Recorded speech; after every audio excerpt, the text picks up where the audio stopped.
Welcome to Movie Time Machine, your retro movie review and pop culture podcast, where we review movies from the past and chat about them now, I guess, the present. I am one of your hosts, James, and my other host today is...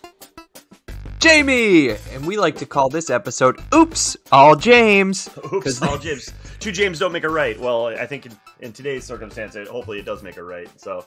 I'm excited about this, Jamie. Like, we're just kind of winging it with a couple different topics of conversation we were going to get into today. First and foremost, let's get into, hey, what have you been watching lately? Like, what have you been falling asleep to, Jamie? Great question. I've literally been falling asleep to this show this week. I think because I'm so tired. The show's phenomenal. I think I've mentioned before that I started Euphoria. Maybe yes, you've heard you of did it. Mention it. I have a few friends that started it. I believe the quote was, it was like one friend to another friend that was watching it. When does all the raping stop? Yeah, and I was like, I don't know about this show, but they've said all good things about the show in general. Just getting past that situation or writing of the show, I guess. Correct. There's definitely some of that there. Each episode kind of feels like, I would call it a social horror movie, but I think it's more anxiety inducing. It's very good. I can see why it's captured a generation. The Gen Zers love this show.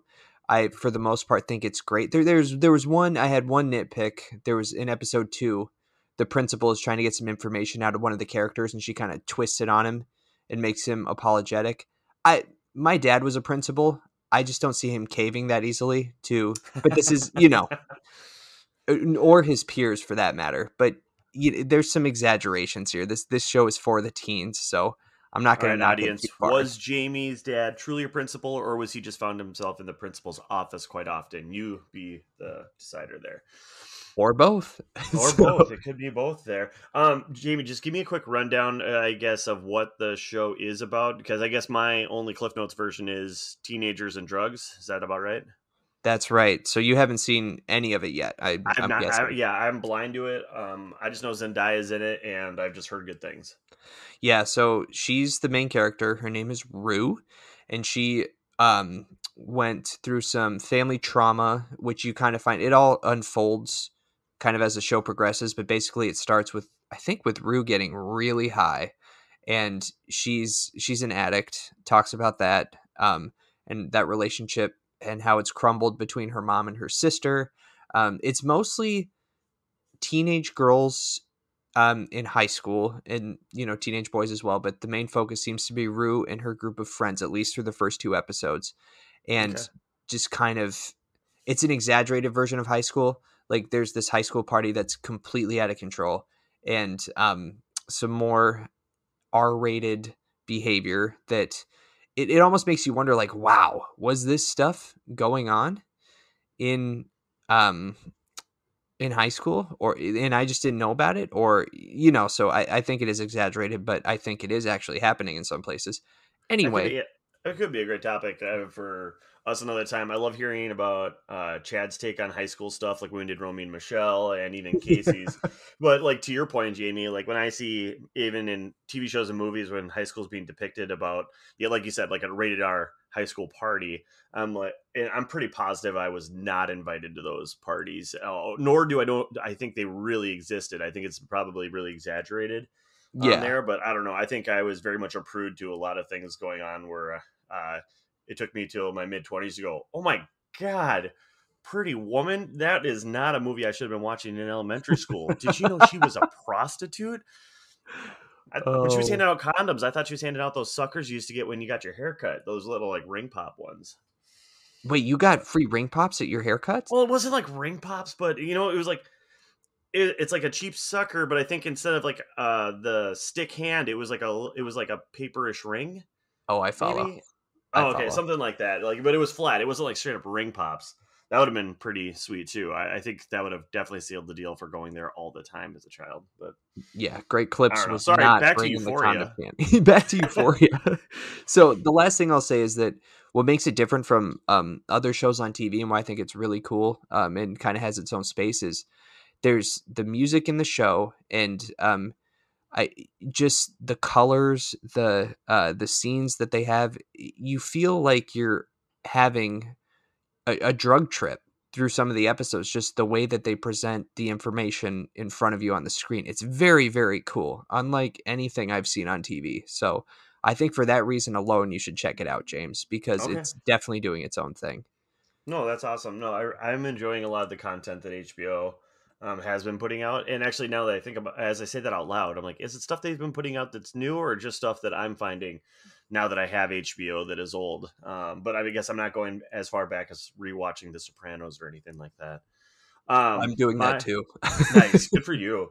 Yeah. My well, I started or I debated doing that because I wanted to watch. I don't want to even say get caught up, but I felt like, am I going to miss something in Many Saints of Newark if I didn't watch Sopranos again? And I decided, I was like, it's such a prequel. Like, there's probably just people's names that I would hear and be like, oh yeah, Polly, like, or like which character was this? That like if I was like really avid into the show, like of the Die Hard guys, I'm sure that they caught on to little clues of things, but nothing that would really take from away from the story. So I didn't go all the way through Sopranos again, but But you have um seen it all the way through once. once.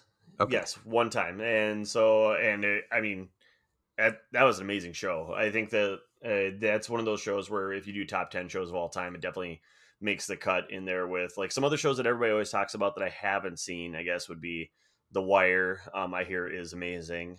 Yep. And then, but whenever you hear about Sopranos or best shows, I guess like The Wire and Breaking Bad, like always gets like into that mix. And I think Yellowstone more currently is one of those ones that are making it into the mold. So I guess just really organized crime is what we're talking about here. Like Yeah. makes for good television. Currently I'm just finished The Mentalist, all 7 seasons, and very, yeah, I don't know, I recommend it if you're in for a detective show that's kind of on the page of Sherlock where somebody's noticing all the little details and is quick and witty. That's kind of the show for you. It's been it's I don't think it's been on TV for a while. I think it ended in like 2014. Who's the um main character on that show? and of course I'm gonna Or the forget his actress? names. Well, the Actor? actress is Robin Tooney. You would know her from Empire Records. She's the one who shaved her head. Or The Craft. She was the New Girl Witch. Oh, yes. Okay. So I yeah, it's actually interesting seeing her in this role since I feel like those are the two main movies I think of her from, or can even off the top of my head think of her in right now. And then of course, I don't know, it's like she grew up, did a bunch of other stuff, and then came back as this like hotshot detective in this show. And I don't know, she's very likable and just kind of crushes it. So, and then the main guy who is like the mentalist, Simon Baker. And the only thing I know him from was in The Devil Wears Prada. He's like the cool guy trying to help Anne Hathaway out and ends up sleeping with her at some point. And like where you don't know if he's if he is a nice guy or if he is just this devious guy trying to get in her pants. I think towards the end of the movie we realize, well, I don't know if that was his end goal, but it worked out well because he's smooth. So I don't know, but yeah, the cast is a lot of fun. And then I just started Reacher on Amazon, which, did you watch Blue Mountain State?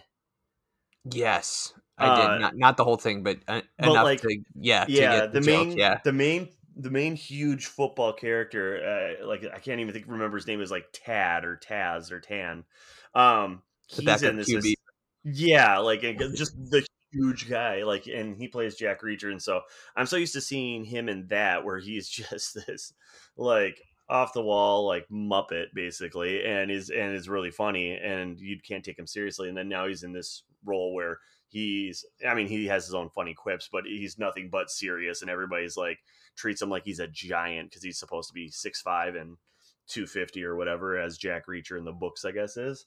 So but so far, again, I guess I just leave from one cop show to the next where he's another person, like he plays kind of a detective type guy. He isn't one, but he is trying to investigate a murder, and he just picks up on all the details of things. And then also in turn, he's this huge guy that if anybody tries to wail on him, it doesn't go well. So so far, I mean, I'm definitely enjoying it. I'm assuming they're going to probably have a part two to this because it's on Amazon. So I would assume that it has gone quite well. But if my understanding is right, Jack Reacher has a bunch of books out there, or the character does. So I'm guessing that they could do this for some time, and I'm guessing each season would probably be based on one of the books, yeah, each season. So good on Amazon for finding more. I don't want to say original content, but something out there that hasn't been seen. I think last time we saw Jack Reacher, it was Tom Cruise, and everybody was upset because Jack Reacher is supposed to be like 6'5", and Tom Cruise is 5'4", so didn't really play too well. Yeah, I heard that was behind some of all the commentary on his height in the new show. Yeah, and that's the thing, and I don't care. I've said it before. I love Tom. I love his crazy, and if he wants to own playing this badass guy, and we can get past the height because they cast everybody else in the show that's also 5'3", 5'2", good. Like Yeah, that'd be a funny film to watch as the director who's like 6 foot going. I'm not buying it, but we'll zoom in and we're gonna make it work. I'm pretty sure Frodo is the same height as Ian McKellen too. Just kidding. nice. Yeah, I'm right there Um, with you on Tom Cruise, just for the record. I think he's a phenomenal actor. Anything he's in, I'm down for.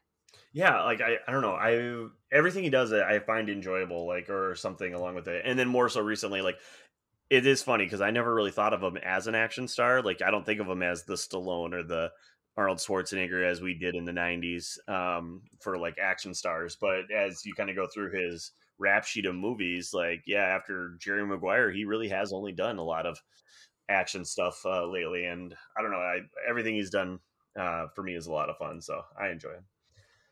Um, Yes. how about Oscar movies? Like, what have you been working down your Best Picture nominations? Have you completed the list? Like, how far are you down the 10? Great question, James. Here is where we stand. So, for those of you keeping score at home, the Best Picture nominees there's 10 of them. There's Belfast, Coda, Don't Look Up, Drive My Car, Dune, King Richard, Licorice Pizza, Nightmare Alley, The Power of the Dog, and West Side Story. And I have seen Don't Look Up, Dune, Nightmare Alley, Power of the Dog, and West Side Story. So halfway through. How are you Nice. doing, James? I'm doing pretty good. I'll go with what I haven't watched yet. So I haven't done Drive My Car. I know it just showed up on HBO, but man, 3.5 hours in subtitles. Like, I just need to get past that part of it and mentally. And then typically when I watch a subtitle movie, like, if I like, the first 10 minutes are me kind of griping about it. And then as soon as I can get into the story, then I'm in, and it's fine. But it's always a chore for me to do it, which I don't like. I need to get past that phobia. So sorry, Drive My Car I have not watched. I have not watched Coda yet. And I haven't watched, hold on, wait for it. Belfast, sorry. Belfast I hadn't seen yet either, which I believe I'm going to try to make an effort to rent it tomorrow. Nice. I really wanted to see that one too. And I'm worried about Coda because I don't know how many people have Apple TV Plus, and that's like the only place that is. So, I was going to ask you about that. Oh, like, I had a buddy that, he bought an iPad, had like 6 months subscription or something. So I borrowed his stuff to watch that Tom Hanks movie about the robot, Finch. yep. So I watched that, and then I was just curious. I'm like, I wonder if he bought in or left it. So I just kind of checked it, and he didn't. He canceled it after its trial run. So I didn't know. I'm like, man, am I gonna be able to watch this without doing a subscription, or am I gonna have to pay the whatever it is to watch this? Which is, I mean, I guess in theory it's fine. Like, it's probably just as much as renting a movie on Vudu at this point, or maybe a little bit more. If I figure it out, I'll send you my password because Deal. because it is going unwatched in my house. So then someone will at least watch it. Yeah, I did the free trial thing, and then they got me. I haven't canceled it yet. I wanted to watch Ted Lasso. Oh Um, yeah, yeah, yeah. yeah, As one does. That's another one I've yet to start. yeah, it's great. I highly recommend it. Once I give you my info, yeah, have at it. Do you want it, like, just look it up and let me know right here on the pod if that's comfortable for you. Just kidding. Yeah, my Um, email is yeah. of the ones that you have seen, like not the what do you think's gonna win? What do you was like a Give me a couple of what your favorites were of the Best Picture nominations this year. Okay, I'm so glad you asked because I'm going to ask you the same question. I have not seen one that I disliked yet, so that is a great sign. I think Dune is still my front runner. That was the one that right after I saw that one in the theater, and immediately I came home and watched it again that same day on HBO Max. Oh, good Um, for you. yeah, yeah. I loved it. I loved the scenery, the acting, the music, the sounds. I wanted to be right back on Arrakis as soon as possible. So Gotcha. I And did you read the books or anything beforehand? no, it's like been sitting on my shelf for years. I bought it years ago and I haven't read it. Um, Gotcha. yeah.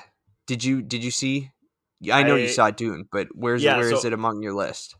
I haven't read the books. I did see Dune, and it's definitely one of those. Uh, God, that director, Dennis Villeneuve. I'm not gonna be able to say Villeneuve. I'm not gonna be able to say that right. But man, like he's someone to look out for. He's a force. Like I just remember watching Blade Runner 2049 and just thinking like that movie was incredible to me. And this one still had that similar feel as far as the sci-fi world goes, and him just creating these new worlds. Like I was ever so excited to hear that. Like especially when it ended, I guess I never realized that it was going to be a part one and a part two.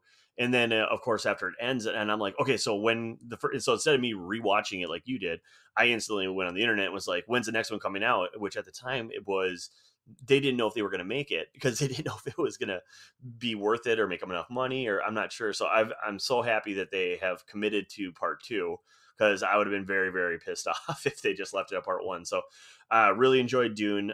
As far as the best picture, like that caught me off. Like I didn't know that would have been a nominated choice for this, because it just seems so out of the norm for the Academy to do a new sci-fi movie. I guess it's not newer; they did it in the '80s, but uh, to bring kind of a sci-fi movie to the Academy Best Picture stuff. Because if I was thought anybody had a chance, I thought Interstellar would have had the chance to be a little bit more involved in that.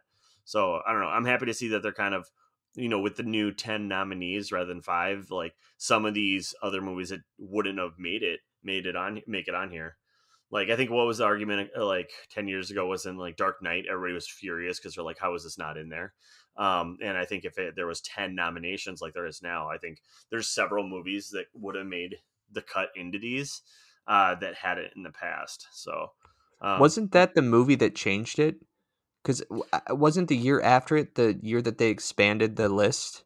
that sounds right. Yeah. So you might be onto something with that. So I'm not sure, because there's definitely movies in here where you like now you see like even Nightmare Alley. It definitely doesn't seem like a Best Picture type movie to make the cut, but that's why I think with the 10, like it allows us to get in here and at least start the conversation about them, where like they might be able to get in there. I guess in years past, like would Parasite have made the cut of 10 if there wasn't 10 and even win? You know what I mean? So I'm not sure.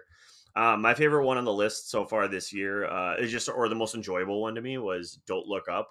Um, I just thought that was a Mm. really, really fun movie. Also, I'm a sucker for. I know Sorkin didn't write this movie; he didn't have any part of it, but like the quick, witty banner reminded me of a Sorkin movie, and so I really like this Adam McKay movie. I thought it was a lot of fun, and I love how it's like depicted as true events that possibly could happen.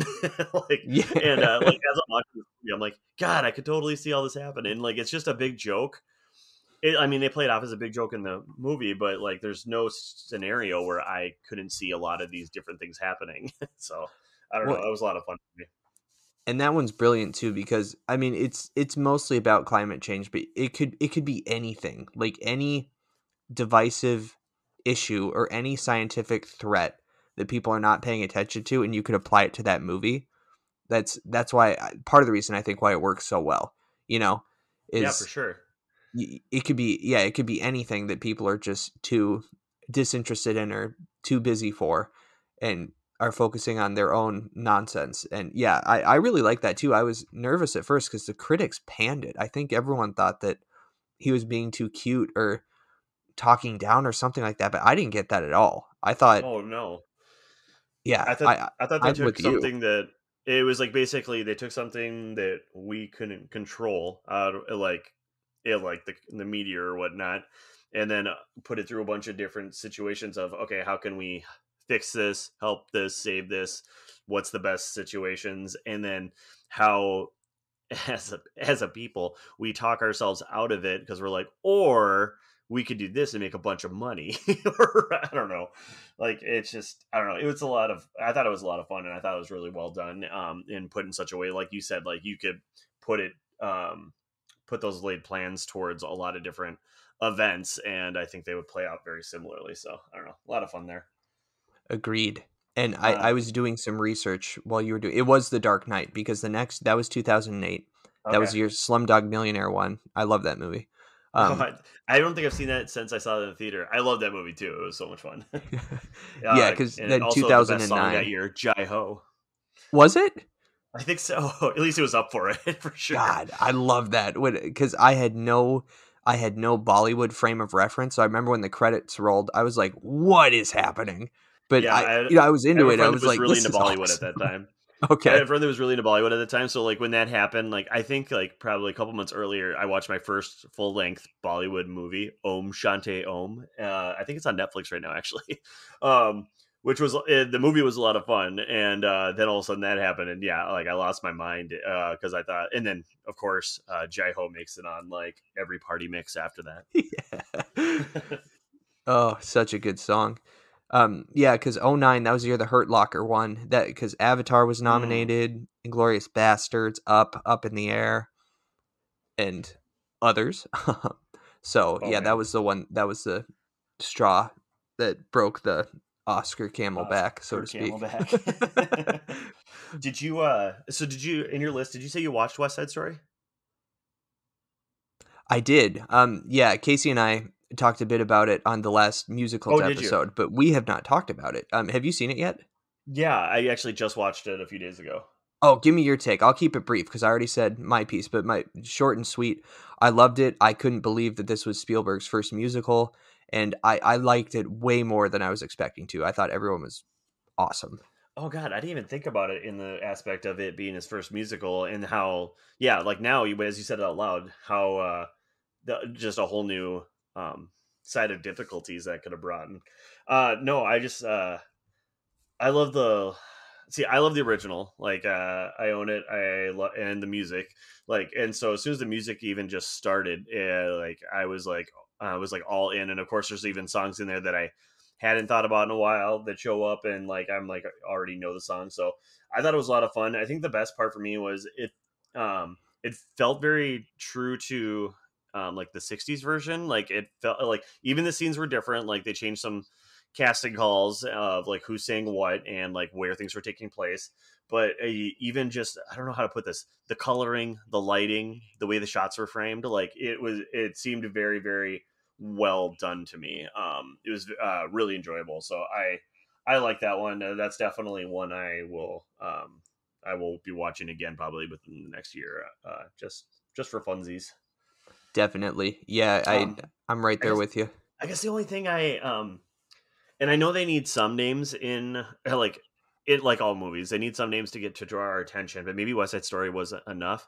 But I the main character, like, what's his name? Engard? I forget his Ansel name. Elgort, Yeah, Baby Driver. I, Yeah. sorry, that's the thing. So like that guy, like I don't like nor dislike him. The only thing I actually have liked him in, though, it was Baby Driver, and it felt really weird casting to me. That it seemed like a lot of the other characters, besides like the main detectives and stuff, I didn't really recognize, or even Maria was brand new to everything. Like they auditioned however many girls, and she landed the part. So it's kind of strange to me that they didn't do a new Tony, but I guess maybe that's the draw. We need somebody that's not quite heartthrob, but a face we recognize to kind of get us also into our seats. So I don't know. I And thought that I was just a strange cast. I agree. I did a little bit of reading, and I think he was Spielberg's pick. Like Okay, I think and I'm like guessing then everybody else is cast around him. I think so. And he was the one who Spielberg was like, I want Ansel Elgort, if what I read was correct. Well, So and that makes sense. Like I feel like each director has their not necessarily muse, if you will, but like if he, like, let's say it was Baby Driver, I'm sure it was something definitely smaller that Spielberg caught him in and was like, "Yep, that's the guy I want," and it worked. I mean, and don't get me wrong, he had a phenomenal voice and like he did a good job. Not, I'm not trying to knock him like that. I just instantly when I saw his voice, I don't know why it's like, or not saw his voice, saw his face. It makes me think of I'm gonna mess it up, the Shailene Woodley teen Divergent. It makes me think of like Yeah. when he played the like the little wussy brother that like I think it was a Tattletale or something, and I don't know. I'm just like, oh, that guy, and I'm like, what? No. And so Yeah. it's just one of those where you can't get past it, and nothing against him. It's kind of in the same sense that until Kiefer Sutherland plays Jack Bauer, I just always assume he's a racist and not a nice guy. And then he plays Jack Bauer, and I'm like, man, Kiefer, he's the best. Just had to get me out of it. But yeah, Oh, Kiefer he was always playing that racist KKK guy ever since the time to kill it felt like. So I know. Stand By Me. Yeah, he was just or Lost Boys. He was not a Lost dude that Boys, you yeah. wanted to sit down and have a beer with. No, it always just seemed like he was racist or a rapist or just this bully. And I was like, that's just like, you know what? I'm like, man, maybe he was typecasted for a while. But yeah, once he got out of that with, like I said, Jack Bauer, then I'm like, all right, Jack Bauer knows what he's doing. So, all right. Hey, let's get into the topic of the night. Let's Oh, talk real sports quick. movies a little bit. Yeah, what's up? I'm gonna. I have to sell you on one more Oscar movie, and then we'll Oh we'll yeah, save the rest because I think the guys might want to talk about it too. But did you see Power of the Dog? I did, and I want you to try to sell me on it. Oh, you didn't like it. Well, you go first. Okay, so here's what like it started, and I was so I'll preface it by Mickey started watching it before me, and she tapped out, and I was like, "Oh, what happened? You didn't like it?" And she was like, "Yeah, I mean, it was really slow. Benedict Cumberbatch is kind of an asshole, but you're gonna love it." I was like, "What does that mean?" I was like, Well, "Okay, at least she knows you, man. I guess." So Uh, yeah, I started it, and it was a little slow. I knew they were setting stuff up, and he not a likable guy. Even Sherlock has his charm when he's doing Sherlock, and but once it got going, and once they kind of introduced Cody Smith McPhee's character, and just the surprises that come with him, I I I didn't know where the movie was going, and I think that's what I loved about it. And then when the ending came, I was like, no way. Like I kind of called it before it happened, but I didn't think they were going to go there. And I was so pumped. I was like, yes, that was so gangster, so Western. So for me, it really paid off. I loved all the shots of, I don't know if they were actually, I think they were in New Zealand. I think they shot in New Zealand. But for me, it really worked. I thought Cumberbatch was so good. I think it might be one of his best movies, but what did you not like? yeah, I was gonna say everything you said I did enjoy. Like Cumberbatch killed it, and even the shots of the rolling hills, clouds, all that kind of stuff, like that all played and was very, very pretty to watch and enjoyable. I think I'm with Mickey on the sense that it was very slow for me, and I think I don't know, like some movies I do like are the slow play of like, okay, what's gonna happen and not knowing, like where I like feel invested, I'm white knuckling it a bit and just going like feeling uncomfortable. In this one, like I just was like, oh, I think maybe it was just because I was like, I feel like I kind of guessed where it might have been going. Um and uh and so I don't know. I just felt like it was pretty slow for me. It's not one I need to watch again anytime soon. But not to say that it wasn't well done. I just think the storyline, and a big factor for me on a lot of things. And this is just me personally, but I talked about my love of movie scores, and I think music drives movies so well for me. Like, so even if it's a slow movie, I can get behind it a little bit. And I thought the music in this was so bad, minus his like not fiddle, what did he banjo playing? His banjo playing was pretty Yeah. amazing. But yeah, I think that was a part of it for me too, where like it felt slow, and then the music felt slow, and it just I couldn't get. I mean, I watched the whole thing. I didn't bail out. I didn't fall asleep, but it wasn't the greatest of picks as far as the list for Oscars go. I'd probably go on the if there's 10 choices, it's definitely between 8, 9, and 10 for me. Okay. See, I like that we're split because I think a lot of what you said is fair because like it felt like your classic highbrow Oscars nomination. Everyone's putting in their Oscar performance like they know it's going to be an Academy Award nominated film before they've even wrapped the movie kind of thing. And Right? usually Yeah. usually I'm not down for these. And again, like you, I probably won't watch it every year. I might come back to it in 5 years or whatever, but for whatever reason, I was so hooked into what was going to happen next. I don't know why, because like I said, usually movies like this don't do it for me, but for some reason, I was just worried about that kid, and I was like, oh man, is he going to make it out of here all right? Is he going to get to medical school? How's this going to go? So yeah, I whatever it was worked, and it usually doesn't. Right. And well, and I don't know. I'm excited about your challenge towards me because now I think like in the year all of a sudden like I'm not feeling great. I'm like I'm just gonna lay on the couch. I'm gonna watch some Netflix and then I'm gonna see Power of the Dog because it's a Netflix movie and go, all right, let's give it one more try. Or I'll think that, hey, this will be a great go to sleep movie because I know how slow it is, and then I'm gonna slowly watch it and be like, God dang it, Jamie was right. This movie's great. But hope we'll see. We'll see what happens. Yeah. So all right, let's jump into a little bit of sports conversation here. So, I was just having a conversation with a guy at work about like what his top five favorite sports movies were, and like we were kind of going back and forth. I didn't have any right off the top of my head for this, but I don't know. I can throw up my list first, or you can go out with yours. Whatever you want to do here. You go first, James. I have a little bit of a list, and then we can see where we overlap. And I see a little bit of your list down below, and I think it's interesting because I see so many comedies in there that I'm like, yeah, man, that's not where my head went with sports movies. So I feel like with a great sports movie, for me, it does. It has a couple things for me. It's one like for me in sports, like you are all in on sports regardless, like not just movies. Like you love sports. You have your own sports podcast going on, and so me, I enjoy watching them. I don't choose to watch them, nor do I care who wins. That's my kind of thing. So you get me at a baseball game or a football game, I'm on board with hanging out with people and being outside and watching the game. I just don't care who wins or loses in that situation. So for me, with the sports movies, I kind of go with how does this movie get me invested in something I didn't necessarily care about before. So to start my list, I'll just start with Ford versus Ferrari. I could care less about NASCAR. Did I like going to the Daytona 500 one year? Yeah, because my girlfriend at the time got tickets and it was fun.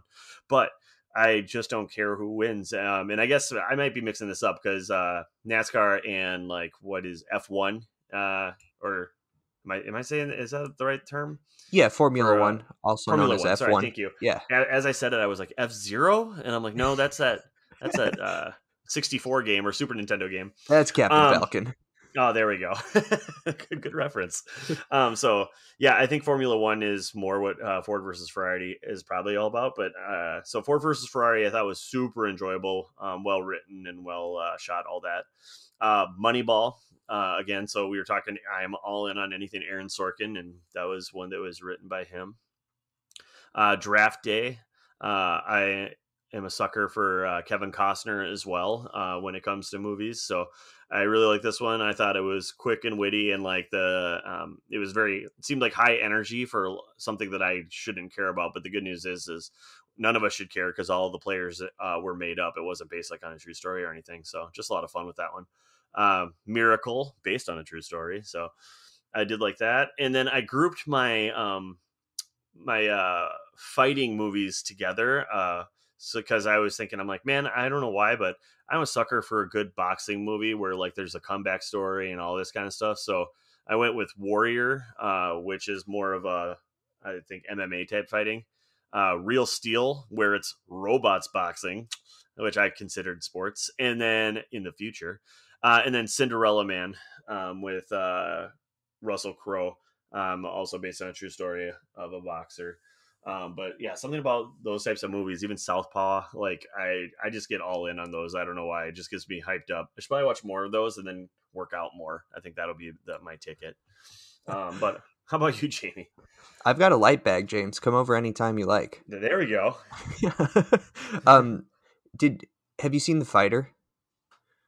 Yeah, the Mark Wahlberg one. Yeah. Yeah, it's been a while. I just remember, yeah, I just remember like Christian Bale, like didn't he do that right after Batman, and then had to like lose like 90 pounds of muscle, or maybe it was he did that and then did Batman and had to gain it back. I can't remember, but yeah, that I do remember enjoying that movie. I just haven't watched that one in a long time. Yeah, I think that was one that I saw, and I feel like we talked about it on the show, that I watched and I was like, did I just watch one of my favorite movies of all time? I love it when that happens. Oh I'd, yeah, no, that's a I, great feeling. yeah, I'd never seen it before. So I think if I had to pick a boxing movie, if I wasn't going to pick Rocky, I would probably go with The Fighter. Um, but for my list, you're right. There's a lot of comedies on here. Um, and in no particular order, and a lot of hockey movies. So I will plug Red Army, which is a documentary and kind of topical. It's about the Russian ice hockey team. I'm trying to get the year right here. I think it was the late 80s team into the early 90s, and it kind of profiles the players, and they talk about what it means to play hockey in Russia and how kind of effectively, if you're an athlete there, you're an agent of the state, which is not true at all for U.S. athletes, particularly NHL players. And just kind of fascinating to see that the stakes are a lot higher there, because their training is so much more intensive, and if they lose, the consequences are a lot more severe. And it talks about I think it was like the 94 to 96 era Detroit Red Wings, and how that organization was the first to figure out, because Russian players had played in the NHL but not extensively, and that was, I think, like the first super team of Russians where they kind of took a chance on these guys, and rather than sprinkle them in with a bunch like US players, Canadian players, Finnish players, whatever, they had like all Russian lines because these guys all knew how to play together, and it was a different style of hockey. But they were incredible. I think like Sergei Fedorov. I'm trying to remember all the guys who were in there. I'd have to go back and check the list, but really fascinating look into kind of how that sport is played across the pond in a nation that hasn't always been as friendly with the United States. Just kind of what hockey means to them and what playing hockey in the United States means to them. So if anyone has a chance to see Red Army, I had to buy the Blu-ray because I didn't see it anywhere. But check that one out. So you said it was mid '80s to early '90s. You think like so? Because when I said so, one of my favorites, and I think it's on your list, Miracle, like that Yeah, took place in like what '80? I want to say. Um, 1980. Yeah. yeah, and so like is that kind of like part of that team that they played is also considered the Red Army at that time, or like there's a like you said like there's like almost a strict like 5 to 10 year span where these guys just were crushing it, or the That's documentary just takes place during this time, I guess. that's such a good question, because I think that there may have been some players that I think most of them were too old at that time, though. It was Oh, okay. so the big player that they profiled was Slava Fetisov. So he was a Soviet Union ice hockey captain, and I'm pulling him up to see when he played. So Fetisov was oh shoot, I'm not seeing it. Okay, so CSK Moscow 76 to 89. So he played on the junior teams. Um, he may have been in the Olympics. I don't want to say that for sure though, because I don't see it here. Okay, yeah, he was on the Olympic team. They won the silver medal the 1980 Olympics. So yes, he was at Lake Placid with the Okay, team. so then he won silver, therefore he was murdered. No, Is no, that? he I'm he just curious. survived. Just I'm curious. In that documentary, when they say that they were I can't remember what you called it, people of the state or whatnot. Like, so what happens when they lose? Like, what you made it sound like something like, I just and I don't know if it or was or as maybe diabolical as like we're they don't gonna talk hurt. about it. I think a lot of it was we don't talk about it, but I just think that there was so much national pride there, and the stakes were so higher because Russia didn't have as much in that time as other countries, and so I think the national shame factor was a lot higher than it may have been in other countries, and they were so good. It's one of those things like they're not used to losing, and that team was so good. So I just think in that regard, the stakes were a lot higher.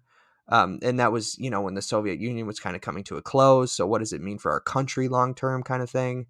And yeah, he was part of the Russian Five was the nickname given to the players that played for the Detroit Red Wings. Let's see, Fedorov and Konstantinov, Slava Kozlov. I have a couple of his hockey cards.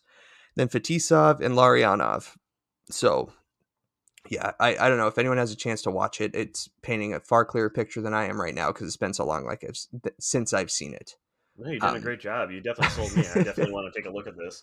Also, yeah, whenever you say thing, just because it's you, I think, and saying Soviet Russia, I think when Soviet Russia car drive you from The you Simpsons. hockey play you. Um, uh, so yes, Red Army number one or number five. Like I said, no particular order. Caddyshack, if we're counting that as a sports movie, why the The hell first not? one, the first one I can get on board. The second one, Caddyshack 2, absolutely not. I skipped it. I'll be honest. Oh man, it's okay. You don't have to. Yeah, Okay. I did it for a lot of people. I'll just let you everybody know it's a letdown and it's a joke. Yeah, yeah. I will say Moneyball too. That's one of my favorite movies. It's one of those I could just watch anytime, any place. Like, oh great, Brad Pitt's running the A's. Let's go. Right, and it's funny, like, cause I don't know. Often with these sports movies based on true stories, like I don't like it's I might know a little bit about it or I've heard of what was happening. Like so with the Moneyball, I remember when the A's were going through their streak. Like and again, it was one of those I wasn't watching it on TV, nor did I care. But I remember going to school and people like talking about it and hearing about it, or it was on the news about they won one more and all that. So it was kind of interesting to me. They're going like, oh, like this was happening while I was alive. That's always a fun fact or a fun thing to see. Yeah, And then I'm sorry. Did you say Goon earlier? I see it on here. yeah. I have Goon on here. Goon, like I feel like that was one of the first movies that I watched when I got like a Netflix subscription, not like beyond the DVD subscription, like when it was first streaming. And I think hmm Goon was like one of them that was in there. And I love Stifler, so I was like, okay, I'll give it a whirl. And I was so shocked how much I loved this movie. It was so much fun.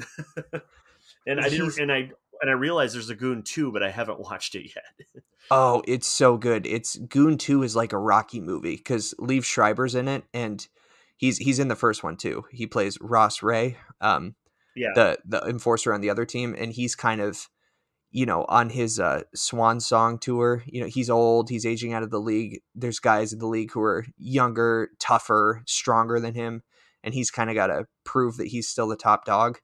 Um, it's it's a bit more vulgar, a bit bloodier, but it still that's kind of okay. has that goon spirit that and Liev Schreiber's so good.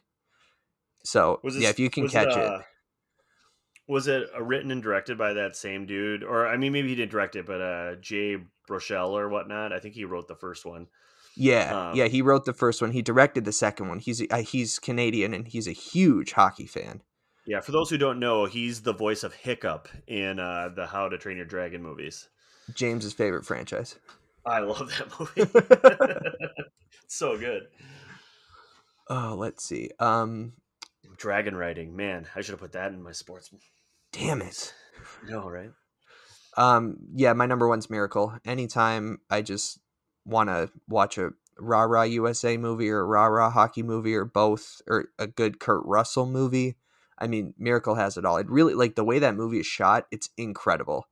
And It's yeah, it's really good. I'd agree with you on everything you just said. I think that when I find myself when I'm like, okay, I need a pick me up or a sports movie or just like, all right, I want the team to win. And like, I keep thinking like, I'm going to put on Remember the Titans. I haven't watched Remember the Titans since like high school. And then every single time I'm like, or I could watch Miracle and I watch Miracle instead. So I don't know. Something I about that know, movie. yeah, Miracle edges Titans for me. Remember the Titans is on there. I mean, because of course it is. It's so good. But I agree with you. And maybe it's just the hockey thing. I don't know.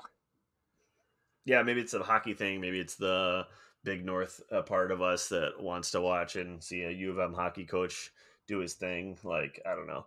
I think it's awesome. And then out of curiosity, so I know you had Sandlot in there, and I like debated do I put Sandlot on mine, but I wanted to be true to myself because I knew everybody would have Sandlot on their sports movie one. Yeah. But for me, I don't know about you, and I know my thing is I didn't watch Sandlot when it came out. Like Sandlot came to me later. It's kind of like Goonies in the sense where if you watch Goonies as a kid, like that is nostalgic. That is everything that you want in a movie.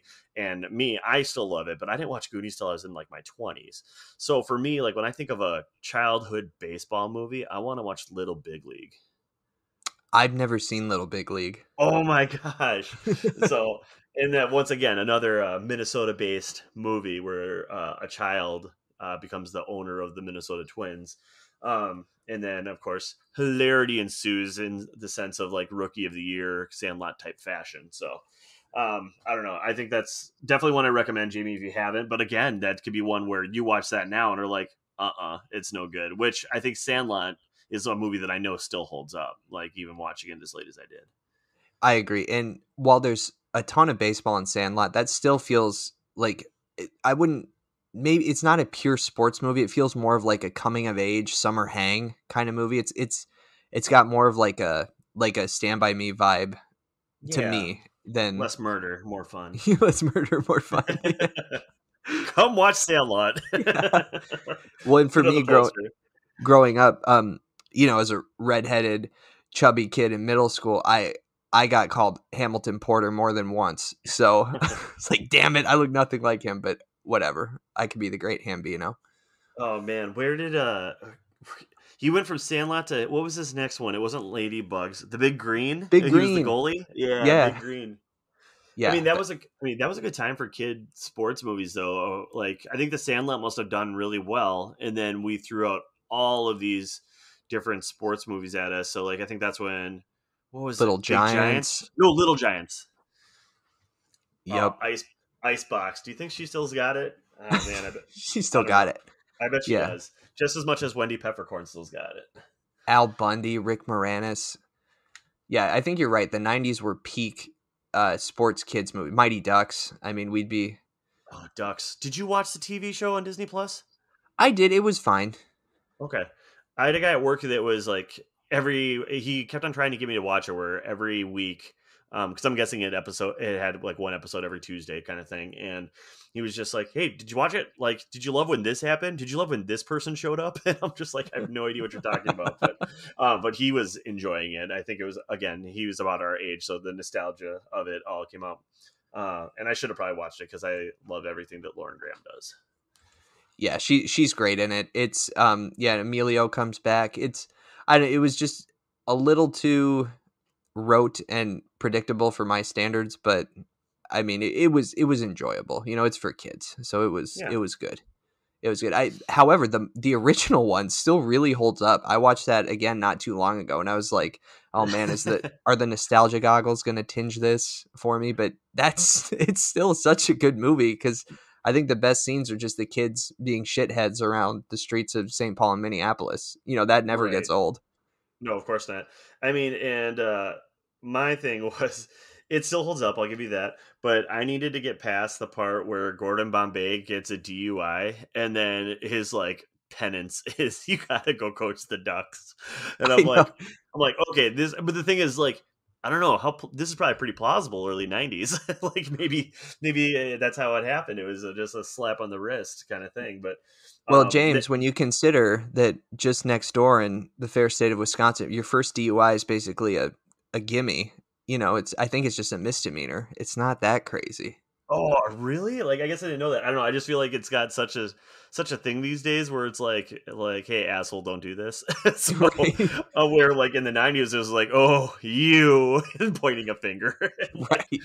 I don't know. It just seemed like I remember watching it a couple of years like back and seeing that, and I was like, I'm like, oh my god! As a kid, I clearly had no clue what was happening there. But that again brings us back to Pretty Woman once again. No idea what that prostitute was really up to. But She's just trying to make a just living. just trying to make a living. But me and my blinders on, man. Yeah. I got one more honorable mention for you. Did you ever, keeping with your racing theme, did you ever see Rush? Yes, I think that was Ron Howard did that one. I think. Yep. Yeah, I did watch that one. I don't remember if it didn't stick in my mind. I did see it, but I don't remember if I liked it too much. Why don't you tell me a little bit more though? You liked it?